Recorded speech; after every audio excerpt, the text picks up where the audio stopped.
തൃശൂരിൽ ചെടിച്ചട്ടി ഓർഡർ നൽകാൻ 10,000 രൂപ കൈക്കൂലി വാങ്ങിയ ഉദ്യോഗസ്ഥന് അറസ്റ്റിലായി. സംസ്ഥാന കളിമൺപാത്ര നിർമ്മാണ വിപണന ക്ഷേമ വികസന കോർപ്പറേഷൻ ചെയർമാൻ കുട്ടമണിയാണ് അറസ്റ്റിലായത്. ചെടിച്ചട്ടി ഒന്നിന് 3 രൂപ വീതം കൈക്കൂലി വാങ്ങുകയായിരുന്നു.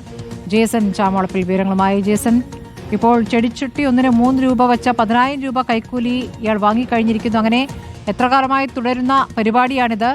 ചെറിയ പൊസിഷനിൽ നിൽക്കുന്ന ആളല്ല. ഈ കളിമൺപാത്ര നിർമ്മാണ വിപണന ക്ഷേമ വികസന കോർപ്പറേഷന്റെ ചെയർമാനാണ് ഇപ്പോൾ പിടിയിലായിരിക്കുന്നത്. എന്താണ് വിശദാംശങ്ങൾ? സ്മൃതി, കോഴിക്കോട് സ്വദേശിയിൽ നിന്നാണ് 10,000 രൂപ തൃശ്ശൂരിലുള്ള വടക്കേ സ്റ്റാൻഡിലുള്ള ഇന്ത്യൻ കോഫി ഹൗസിൽ വെച്ച് കൈക്കൂലി വാങ്ങുന്നതിനിടെയാണ് തൃശ്ശൂർ വിജിലൻസ് ഇപ്പോൾ ഇയാളെ പിടികൂടിയിരിക്കുന്നത്. സംഭവം ഇതാണ്. വളാഞ്ചേരി നഗരസഭയ്ക്ക് 3642 ചെടിച്ചട്ടികൾ അനുവദിച്ചിരുന്നു. ഇതിന് ഓർഡർ കോഴിക്കോട് സ്വദേശി എടുക്കുന്നു. ഇത് സംബന്ധിച്ച് ടെൻഡർ സമർപ്പിക്കുന്നു.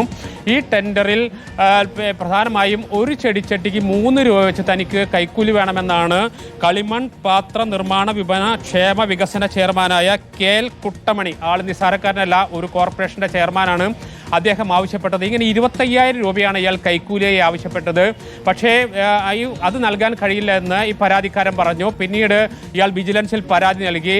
അതിനുശേഷം വീണ്ടും വിജിലൻസിന്റെ നിർദ്ദേശപ്രകാരം വീണ്ടും അത് കുറച്ച് ചോദിക്കാൻ ആവശ്യപ്പെട്ടു. അങ്ങനെയാണ് 20,000 പിന്നീട് 10,000 രൂപയുമായി മാറുന്നത്.